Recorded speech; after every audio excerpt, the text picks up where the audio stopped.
Turkey एक ऐसा देश है और पाकिस्तान एक ऐसा देश है जो मुस्लिम देशों में खलीफा बनने के होड़ में लगे हुए हैं। दोनों को बहुत साथ-साथ चलते हैं, दोनों एक-दूसरे का जैसे बोलते हैं ना कुंभ के मेले में जुड़वा भाई, कुछ उस तरीके के बिहेवियर रहते हैं। गज़ब करके एक नया शगुफ़ा इन्होंने छोड़ दिया है कि मेरे को भी बड़ा डरावना सा लग रहा है ये वर्ड बोलते हुए गज़ब। व्हाट इज़ दिस गज़ब सर? जी। जी, गजब का मतलब होता है रैथ इंग्लिश में, और हिंदी में इसको बोलते हैं क्रोध। और इसकी जड़ के पीछे एर्दोगान की लीडरशिप की जो महत्वाकांक्षा है, जो एम्बिशन है, वो है। उन्होंने एक स्पीच में बताया था कि मैं अब डिफेंस सिस्टम्स में इन्वेस्ट करूंगा, क्योंकि नेटो के वो एक ऐसे मेंबर हैं जो कि एक तरह से समझ लीजिए यूरोप और एशिया के एकदम मध्य पर हैं। उनका आधा जो देश है वो यूरोप में है, आधा देश जो एशिया में है। सो इसलिए उनको ऐसा लगता है कि अगर बाकी चीज़ों को छोड़ दें और खाली डिफेंस पे अगर हम फोकस करें, तो हम इस पूरे जो मुस्लिम वर्ल्ड है, जो कि नंबर 2 रिलीजन है इन द वर्ल्ड, उसके वो खलीफा बन जाएंगे। पुराना ओटोमन एम्पायर का जो एक वो था, एक दबदबा था, वो दबदबा दोबारा आ जाएगा। और उस तहत में इन्होंने पिछले साल एक international defence fair, exhibition fair में अपने कुछ डिफेंस सिस्टम्स को डिस्प्ले किया था, जिसमें ये गजब एक एक हथियार था। इसके अलावा एक और एक सिस्टम उन्होंने क्या बोलते हैं डिस्प्ले किया था। दोनों ही अपने आप में आप कह लीजिए कि एक गेम चेंजिंग सिस्टम्स हैं, जिसकी जो क्वालिटीज हैं, इसका जो मिसाइल है, रॉकेट्स हैं, क्या है गज़ब? देखिए, मैं वही समझाने जा रहा था आपको। गजब जो है एक बॉम्ब का वॉरहेड है, और ये F-16 का जो पाइलन होता है जहां पे बॉम्ब लोड किया जाता है, उस पर ये फिट हो जाता है। और इसकी जो वेट है, जो वॉरहेड की जो वेट है, जो जाके फटता है, वो है करीबन 970 kilo, which is around 2000 pounds के करीब है।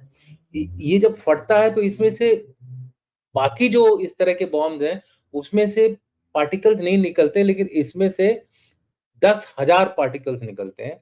और इसका जो रेडियस है, यानी जो मार का इलाका है, वो तकरीबन 1 स्क्वायर किलोमीटर है। मतलब तकरीबन 1 स्क्वायर किलोमीटर में ये अपना असर डालता है। और 1 मीटर में समझ लीजिए 10 से 15 पार्टिकल्स आपको मिलेंगे। मतलब एक आदमी के ऊपर अगर आपके ऊपर फटता है, तो 10 से 15 पार्टिकल्स आपको ही घुस जाएंगे उसी के अंदर।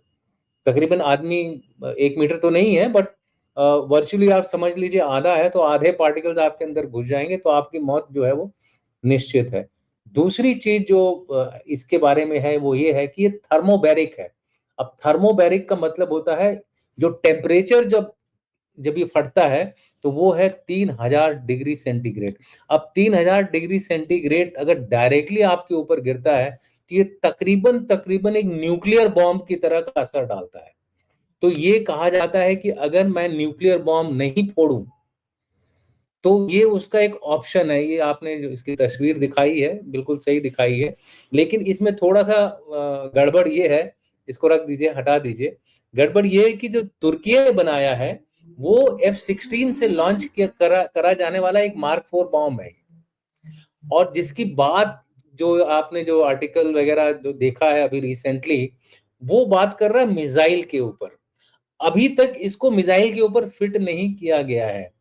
उसको फिट करने के लिए टाइम लगेगा, और तुर्की ने तो ये काम डेफिनेटली नहीं किया है। अब अगर पाकिस्तान इसको लेता है, तो पहले उसको टेक्नोलॉजी बनानी पड़ेगी इस बॉम्ब को एक उनकी एग्जिस्टिंग मिसाइल के ऊपर लगाने के लिए।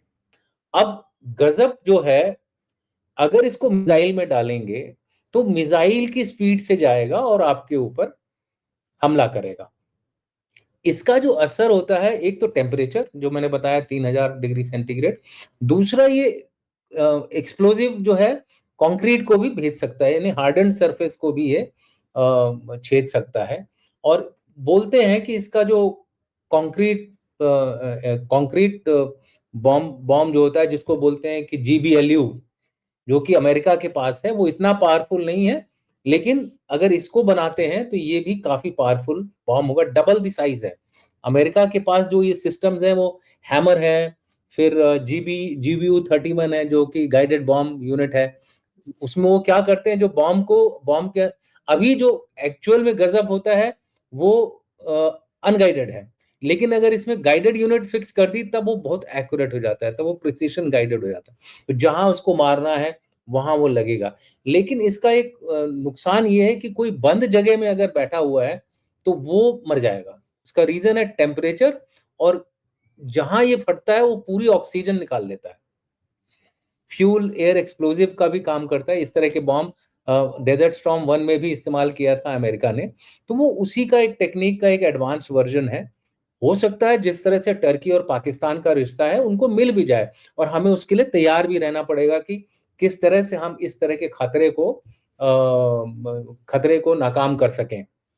तो इतना मैं कहूंगा कि यस, इट्स अ वेपन जो कि कन्वेंशनल डोमेन में है, और न्यूक्लियर से जस्ट नीचे इसकी गिनती होती है। इसका मैं एक आपको एक वो दिखाता हूँ, मेरा एक विंडो है, उसको अगर आप स्क्रीन पे लाएंगी तो इसका इफेक्ट दिखेगा। मैं इसको चलाता हूँ, ठीक है। Capable of being deployed on fighter jets such as F-16s.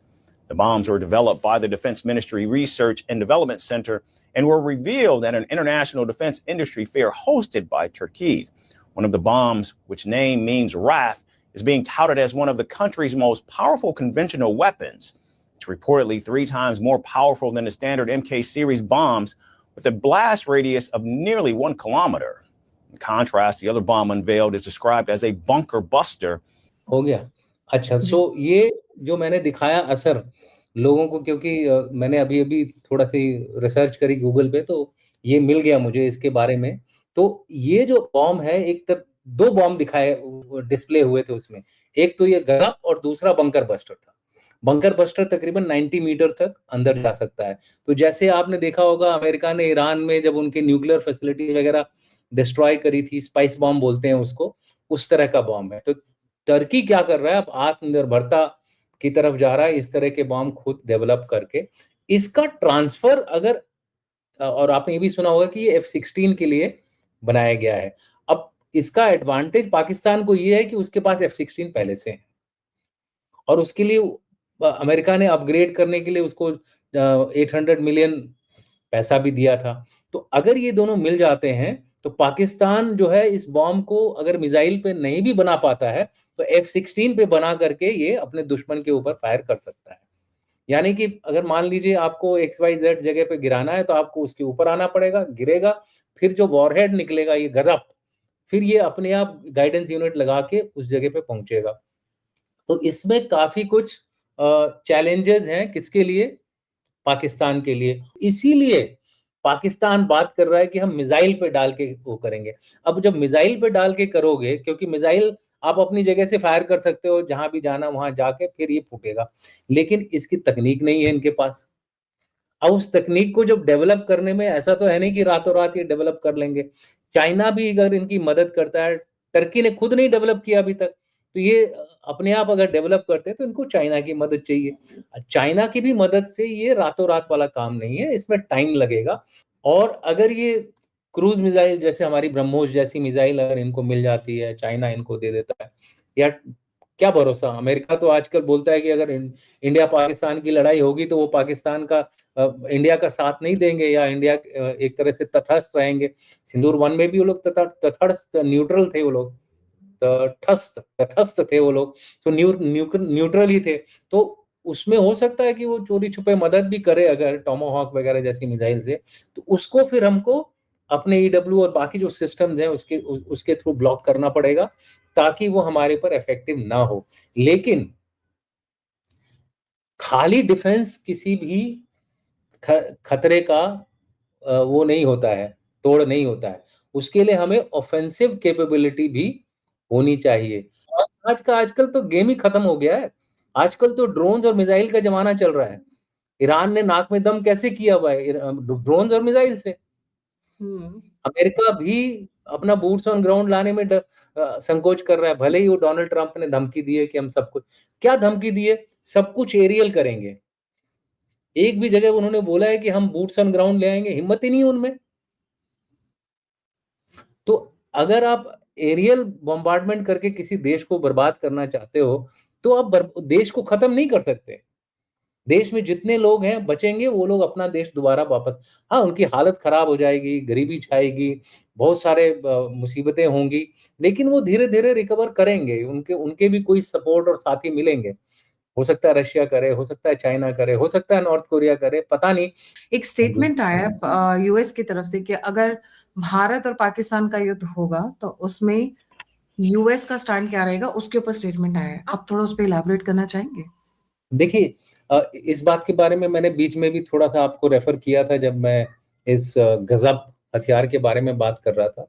America शुरू से ही भारत को एक प्राइमरी पार्टनर नहीं देखता है, और उसका रीज़न ये है कि इंडो पैसिफिक में वो सोचता है कि वो डील कर लेगा, क्या बोलते हैं, चाइना से।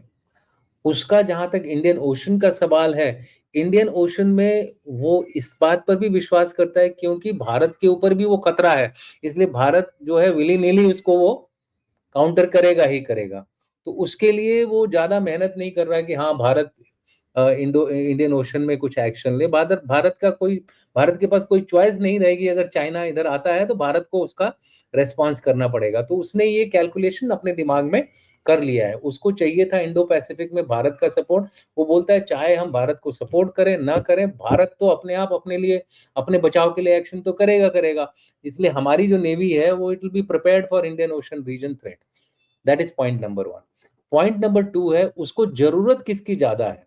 हालाँकि बहुत सारे लोग बोलते हैं कि वो अमेरिका ने एक प्लान बनाया था पाकिस्तान के टूटने का, एटसेट्रा, एटसेट्रा।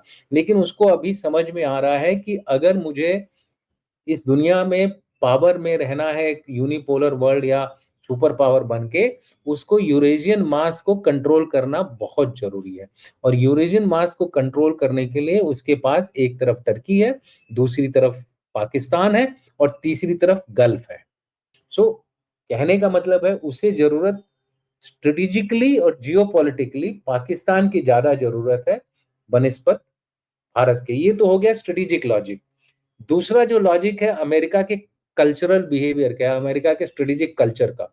अमेरिका का strategic culture right in the beginning, जब निक्सन जो थे उन्होंने बोला था कि it is dangerous to be the enemy of America, but it is fatal to be the friend of America. तो ये सबसे बड़ी जो कहानी है वो हमारे लिए बहुत इंपॉर्टेंट है। हम उससे कोई ऐसी उम्मीद न रखें कि we will get support during war from America. I think जिस दिन हम ये एक्सपेक्टेशन रखेंगे उस दिन हमको मुंह की खानी पड़ेगी। 1962 में भी यही हुआ था कि हमने बड़ा एक्सपेक्ट किया था कि अमेरिका हमको सपोर्ट करेगा, अमेरिका ने सपोर्ट नहीं किया हमको।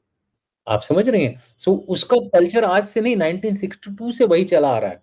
वो जो भी एक्शंस कर रहा है भारत के साथ, एक बिज़नेस डील है, जिसमें कि वो अपनी जो डिफेंस इंडस्ट्रीज़ हैं, उनको वो क्या बोलते हैं, फ़ायदा पहुँचता है जब भी वो हमारे साथ, और उसमें भी वो देखिए धीरे-धीरे अपना सामान देता है हमको।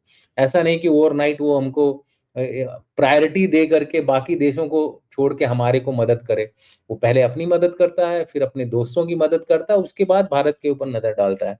हालाँकि राजनाथ सिंह ने बोला है कि हमारा और अमेरिका का क्या बोलते हैं, रिलेशनशिप अच्छा है, डिफेंस पार्टनरशिप अच्छी है।